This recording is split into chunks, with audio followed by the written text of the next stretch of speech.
Olá pessoal, eu acredito que vocês continuem vencendo em Cristo Jesus. Vou simplificar aqui nesse vídeo a respeito dos primeiros passos ali do livro de Gênesis. Tá? Eu acredito que eu vou repartir esse vídeo para não ficar muito longo, porque a ideia é fazer o mais curto possível, né, o vídeo. Mas vamos lá, né? Gênesis começa com a criação de todas as coisas, né? Esse é o primeiro ponto, né, de relevância. Você vê ali o equilíbrio sendo estabilizado pelo próprio Deus, através do falar de Deus, né, do agir do Espírito de Deus. Começa-se ali terra, oxigênio, ar, né, estrelas, plantas, animais selváticos, marinhos, né, tudo aqui, até os que rastejam, né, tudo começa ali. Há uma discussão muito grande, né, de quanto tempo, né, o que são esses 6, né, ou 7 dias, né, relatado na Bíblia. A Bíblia não tem esse foco de exemplificar ou explicar a respeito de quanto realmente demorou, né? A expressão ali dias, né, não se sabe, né, se era materializado o tempo como nós temos hoje, né, um dia tendo 24 horas, 2 dias 48, né, não se sabe, não tem uma exatidão disso, né, de um dia ter a materialização dos dias ser igual isso, né, igual o que nós temos hoje, ou, né, esses dias foram centenas de anos, ou centenas de dias, ou milhares de anos, ou milhões de anos, né, o intervalo dos primeiros versículos ali do capítulo 1 de Gênesis, né? Mas o que faz mais sentido, eu como estudante bíblico, apesar de eu não ter nenhuma autoridade teológica, né, eu não tenho isso, mas eu como o estudante, né, bíblico, dá-se a entender da declaração da onipotência de Deus. Né? Se isso for expressado, né, se colocarmos essa expressão no texto, né, 7 dias, conforme nós vemos hoje, é muito tempo para a criação de Deus. Porque o que Deus fala, acontece. Né? Então, pela declaração da onipotência de Deus, Deus falou, aconteceu. Né? Então dá-se a entender que, né, foi criado o mais rápido possível. É Deus falar e acontecer. É justo a posição, até pelo menos científica, ou até um pouquinho teológica até, de Deus falar, né, e depois surgir com o decorrer dos tempos, que Deus falou e foram surgindo através dos tempos. Faz sentido também. Um exemplo grotesco, tá? Deus criou um tipo de ave, e essa ave, com o tempo, ela foi criando, né, os seus filhotes, aí foram nascendo, a terra foi brotando outros tipos de plantas, né, as águas, né, foram surgindo outros tipos de águas doces, salgadas, enfim, né, o lodo, enfim, é bem grotesco essa comparação. Mas, levando em conta a declaração da onipotência de Deus, faz mais sentido que foi criado o mais rápido possível. Deus falou, aconteceu, né, o mais rápido possível. Pode ser esses 7 dias materializados como nós temos hoje, né? Eu aponto para o relógio porque nós apontamos que tem 24 horas. Né? Pode ser menor que isso. Na materialização de hoje, pode ser um dia tendo 1 hora, né, grosseiramente falando, naquele tempo? Pode, né? Não se tem uma exatidão. Mas o que é equivalente é que Deus falou e aconteceu. Né? Faz mais sentido a expressão da onipotência de Deus de ser criado nos 7 dias ou né, sendo até menos. Né? Mas declarado, é expressado ali 7 dias. Né? Não é que Deus escondeu isso ou mentiu para essa revelação para Moisés. É que não, o texto não é focado para isso, né? Para esses dados científicos. Né? Tanto é que quando você vê no tempo de Abraão mesmo, ou o próprio esse tempo da criação, né? várias aves não tinham vários nomes, né? Hoje você tem águia, urubu, né? Você tinha esses dois era chamado de um nome só, né? Nessa época que eu estou relatando, nesse ponto da época que eu estou relatando, grosseiramente falando, vou dar exemplo aqui: canário, pardal, coleirinha, rolinha, isso aí tinha só um nome, pássaro, né? Então, só para simplificar, né? Claro que isso aí é só um exemplo de como poderia ser nessa época. Hoje se estende, né, a divisão das espécies, a divisão da criação, de tempos em tempos. Hoje o estudo se fez equivalente, bem sugestivo de partição, né?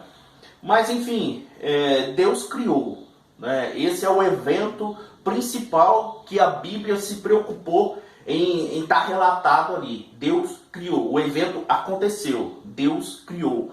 Então esse é o primeiro ponto para relevância, né, no livro de Gênesis. O segundo, é claro, vai se tratar de Adão, né? A terra já estava equilibrada, né? Já tinha as árvores dando seus frutos, as plantações, os animais respirando, e Adão ali, dentro desse equilíbrio todo, ele é criado do pó da terra, e ele vive ali nesse equilíbrio, né? Ele se alimentava muito provavelmente dos frutos das árvores. É claro que Deus menciona para não tocar em um fruto de uma árvore, mas nas outras árvores o texto influencia dizer que Adão era alimentado por esses frutos, não dessa árvore, né, que Deus pede para que ele não toque. Mas enfim, Adão ali tem toda a sua liberdade até de dar nomes aos animais, às aves, né, também.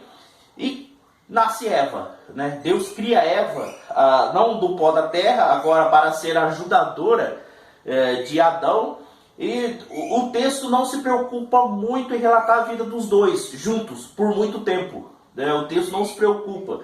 É claro que o conceito casamento é dado ali, mas a exploração do assunto casamento vai ser bem posteriormente a esse relato.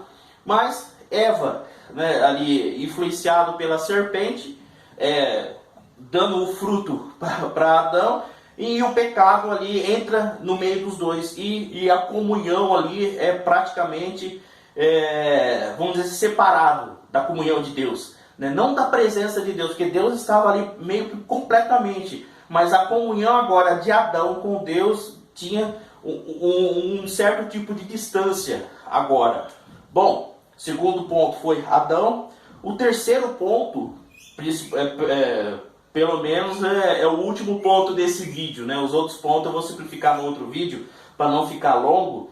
O terceiro ponto é a primeira civilização, né, onde Eva dá a luz a Caim, né, Caim e Abel, e houve uma ordem assassina, né, por parte de Caim, e Caim mata Abel, e o texto influencia você a ver que Caim foi fundando a primeira cidade, a primeira civilização, né, a primeira cidade. A agricultura, a expressão agricultura, o efeito agricultura, manufatura, ele vai começar em Caim, né? Caim, ele vai se dividindo, ele vai para o campo, e é claro que existiam mais pessoas nesse contexto de Caim, mas o texto não se preocupa em relatar isso.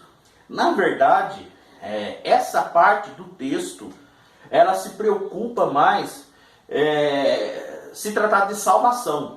Então, por isso que esses mínimos detalhes, onde que estavam as outras cidades, onde que estavam os outros povos, o texto não se preocupa com isso. É claro que o contexto histórico, não o contexto bíblico, mas o contexto histórico leva a acreditar que começou ali um vasto, né, grupo de pessoas, passou-se um tempo já, né?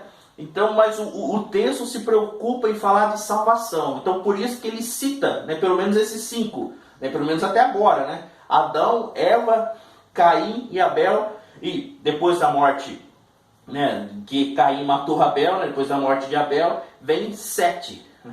O texto leva a influenciar você a pelo menos para um estudo, uma linha de raciocínio para estudo, que de Sete, né, não só praticamente de Adão e Eva, claro, né, a declaração profética de que a descendência da mulher iria esmagar, né, a cabeça da serpente. Então começa praticamente o impulso, né, em Sete, né, o outro filho de Eva. E a partir daí a semente, grosseiramente falando, né, nessa linha de raciocínio, ela vai chegar até Cristo, né, através das descendências, das gerações, ela vai chegar até Cristo. Bacana. Esse assunto criação, ela faz muito sentido durante todo o âmbito bíblico. É importante você explorar esse assunto, né? Adão, Eva, você vê a criação, parece que nós criamos o pó e não é um estalo do Thanos, né? Mas escatologicamente falando, depende da linha de raciocínio que você levar, vai ser voltado ao pó, o homem, né? Então é de relevância para o estudante bíblico, e se tratando de salvação, ter esses primeiros capítulos de Gênesis. Eu narrei aqui de Gênesis 1, eu acredito que foi até o Gênesis 4, né? Que é de Caim, Abel, enfim. Vai ser um assunto meio que de extrema importância, né? No contexto de promessa, no contexto principalmente a primeira profecia de Deus, né? Relatado ali por Moisés, enfim. São pontos importantes para uma linha de raciocínio para um estudante bíblico. Bom, fica aqui, né? Voltarei com a parte 2, né? Porque senão fica muito longo o vídeo. E continue vencendo. Até mais.